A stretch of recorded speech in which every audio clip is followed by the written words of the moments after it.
सभी को प्रणाम। आज हमारा टॉपिक रहेगा मिर्गी।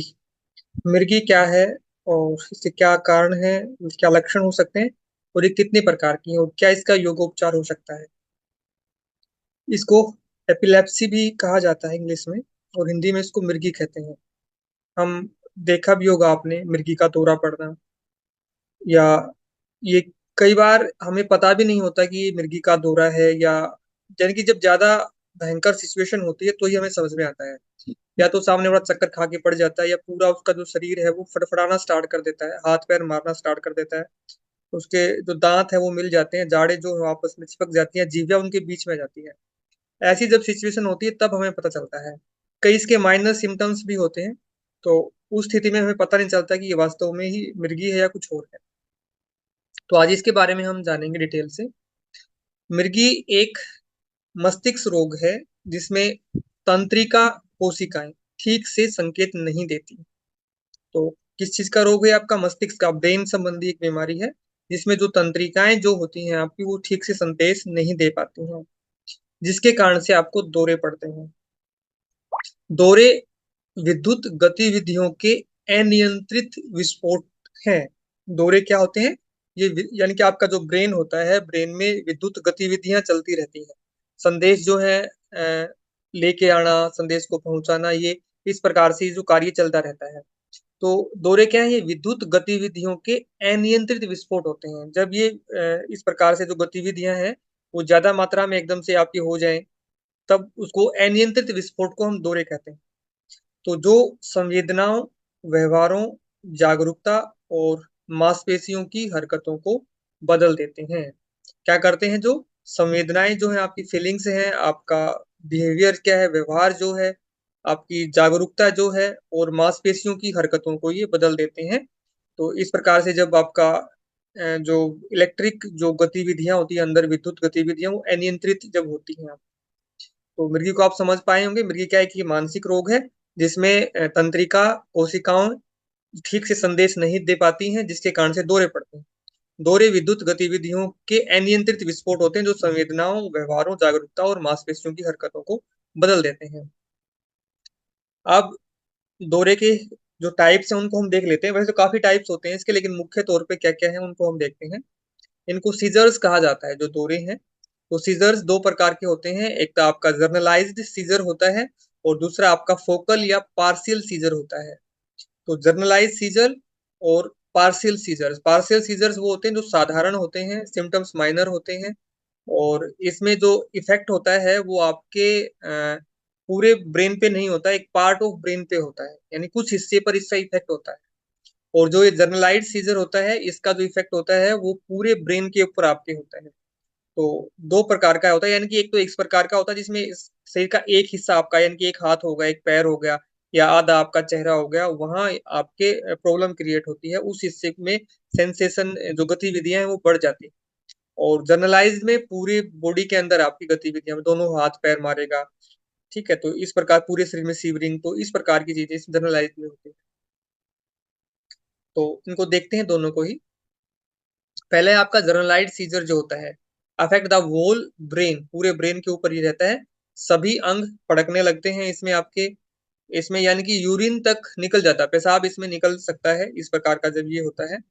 दांत के अंदर, जीभ इसके अंदर आपके आ सकती है, गिर सकते हैं, बेहोश हो सकते हैं, एकदम से धड़ाम से भी गिरते हैं, इस प्रकार का जो ये होता है। तो ये जर्नलाइज सीजर होता है, जो ज्यादातर हम जिसको दौरा कहते हैं, मिर्गी कहते हैं, हम इसी को मानते हैं।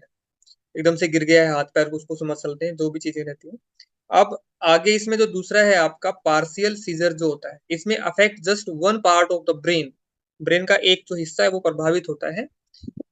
मस्तिष्क के किसी हिस्से में इलेक्ट्रिक एक्टिविटी बढ़ती है, जिसे किसी हिस्से का फड़फड़ाना शुरू होता है। किसी एक हिस्सा, जैसे हाथ है, पाँव है, या एक साइड है फेस का, वो फड़फड़ाना स्टार्ट होता है इसमें।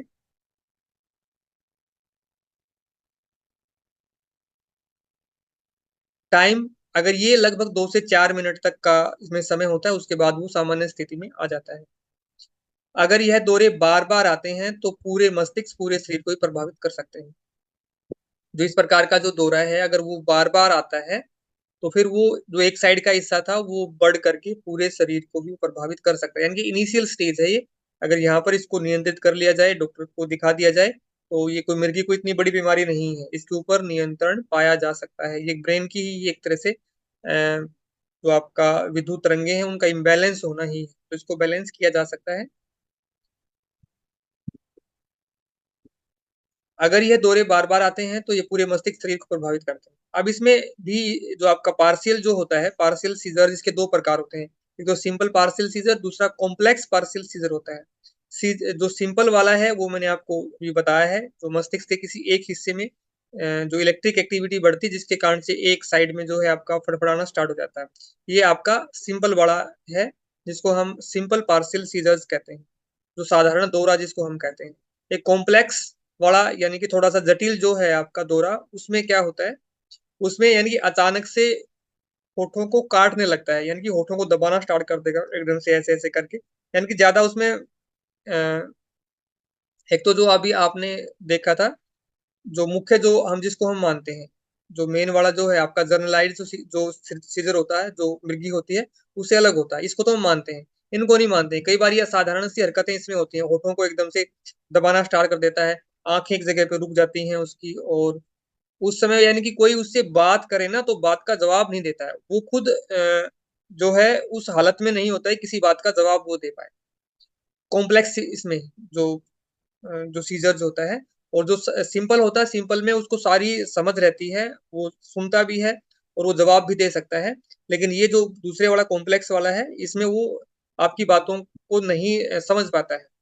ठीक है, एक जगह से वो रुक जाता है, एक तरह से आंखें उसकी रुक जाएंगी, हाथ जो होठों को चबाना स्टार्ट कर देगा, दबाना स्टार्ट कर देगा, काटना स्टार्ट कर देगा, और वो किसी भी बात को रिस्पोंड नहीं करता है। तो इस प्रकार से ये हमने मिर्गी के बारे में भी जाना है। मिर्गी की जो दो टाइप होती है मुख्य तौर पे, और क्या क्या इसके लक्षण हैं उनको भी हम देख लेते हैं अभी। लक्षण में क्या होता है, जो मांसपेशियां जो है वो कठोर इसमें हो जाती हैं, हाथों और पैरों की अनियंत्रित झटकेदार गतिविधियां इसमें आपकी होती हैं, हाथ पैरों को मारना स्टार्ट कर देता है, होश खो देता है, उसको नहीं होता है वो कहाँ पर वो गिरा हुआ है, क्या वो कर रहा है, यानी कि उसको होश नहीं रहता है, सेंसरी ऑर्गन जो है उसके काम नहीं करते हैं वहां पे। अस्थाई भ्रम की स्थिति जो है उसको उसमें पैदा हो जाती है। तो ये इसके लक्षण होते हैं। और क्या कारण इसमें हो सकते हैं मिर्गी के, जैसे ब्रेन इंजरी है, ब्रेन इंजरी अगर किसी को हुई है, आपके ब्रेन में चोट लगी है, तो उसके कारण भी मिर्गी आपको आ सकती है। दिमाग में ब्रेन में कोई ट्यूमर हो गई है तो उसके कारण भी आपके आ सकते हैं, कोई गांठ हो गई है आपके ब्रेन में, ऑक्सीजन कम मात्रा में पहुंच रही है, lack of oxygen in brain, तो भी आपको ये हो सकती है। ड्रग्स का कोई प्रयोग हुआ है, कोई ड्रग्स का कोई यूज हुआ है, तो उसके कारण से भी ये हो सकता है आपका। और इलनेस है, बीमारी है, हाई हायर फीवर है, बुखार ज्यादा है, सिर में बोलते सिर में बुखार चढ़ गया, ज्यादा बुखार तेज है, इससे सिर के ऊपर पट्टियां रखी जाती हैं। तो यानी कि ज्यादा तेज बुखार होने से भी यहाँ जो इलेक्ट्रिक वेव्स हैं वो आपकी इम्बैलेंस हो सकती है, तो ये भी एक कारण बन सकता है। जेनेटिक भी हो सकता है, परिवार में किसी की कोई हिस्ट्री है तो उसको भी ये हो सकता है। डेवलपमेंटल डिसऑर्डर है, यानी कि जब बच्चे का विकास होता है 10 से 15 वर्ष की आयु में भी ज्यादा इस प्रकार की वो चीजें होती हैं। इन्फेक्शन हो गया है किसी कारण से, तो ये कारण हो सकते हैं, ब्रेन इंजरी है, ब्रेन ट्यूमर है, lack of oxygen to brain, drugs हो सकती हैं, इलनेस है, हायर फीवर हो सकता है, जेनेटिक हो सकता है, डेवलपमेंटल डिसऑर्डर और इन्फेक्शन, ये कारण इसमें हो सकते हैं मृगी के। तो ये जो है, इसको आप साधारण बिल्कुल भी ना समझें, अगर आपके परिवार में अगर आसपास में कोई है तो उसको डॉक्टर से जरूर परामर्श उससे करवाना चाहिए। और क्योंकि प्रारंभ में जब स्थिति आती है तो उस पर कंट्रोल किया जा सकता है, अगर ये चीज लंबे समय तक रही तो फिर पूरी बॉडी में आपके आ जाएगी और धीरे धीरे फिर ये बढ़ती चली जाती है। इसको प्रारंभ में नियंत्रित कर लिया जाता है तो ये इसका इलाज संभव है। बस इसको अनदेखा ना करें, बच्चों में इस प्रकार के कोई सिम्टम्स हैं एकदम से, जैसे कई कई बार बच्चे सुबह उठते हैं तो एकदम से उसके हाथ वहीं के वहीं रुक जाते हैं, ये भी माइनर सिम्टम्स है मिर्गी का। ठीक है, पानी लिया, पानी वहीं का वहीं रह गया, हाथों में अकड़न पैदा हो गई है किसी हिस्से में, तो ये माइनर से सिम्टम्स होते हैं इसके, तो उनके ऊपर ध्यान दिया जाना चाहिए। आगे इसका क्या योग का उपचार इसमें हो सकता है, षटकर्म, जैसे जल नीति है और कपाल भाती जो क्रियाएं वो इसमें कारगर सिद्ध होती है षटकर्म के अंतर्गत। और उसके बाद इसमें आसनों की बात हम करते हैं तो आसन ऐसे आसन जो कि आपके बैलेंसिंग पोज हैं वो बड़े इसमें कारगर सिद्ध होते हैं, जहाँ बैलेंस आपके बॉडी का बनता है। जैसे ताड़ासन है आपका, नटराज आसन है, पादहस्त आसन है, सर्वांग आसन है, शीर्षासन है, वृक्षासन है, ऐसे बैलेंसिंग आसन। शवासन लगभग हर उसमें काम आता है, बीपी लो वालों को छोड़ के ये हर जगह कारगर होता है। तो ये बैलेंसिंग जो आसन है वो इसमें कारगर सिद्ध होते हैं। प्राणायाम में नाड़ी शोधन प्राणायाम है, नाड़ियों की शुद्धि होगी। इडा और पिंगला जब इम्बैलेंस होती हैं तो इस प्रकार की सिचुएशन आपकी आती है। नाड़ी शोधन रहेगा तो नाड़ियां शुद्ध रहेंगी तो ब्रेन को ज्यादा मात्रा में ऑक्सीजन मिलेगी और जिसमें इस प्रकार की गतिविधियां फिर वह नहीं हो। भ्रामरी प्राणायाम है, उद्गीत प्राणायाम है, सारे ही ब्रेन से रिलेटेड प्राणायाम है जो ब्रेन को पावर देते हैं। मुद्राओं में वायु मुद्रा है, तो वायु मुद्रा करने से भी इसमें राहत मिलती है। और विपरीत करणी मुद्रा है, यानी कि इसमें कुछ ऐसे आसन और पोजीज हैं जिसमें सिर नीचे और पैर ऊपर, यानी कि ब्रेन को ज्यादा मात्रा में ब्लड मिले, ज्यादा मात्रा में ऑक्सीजन मिले।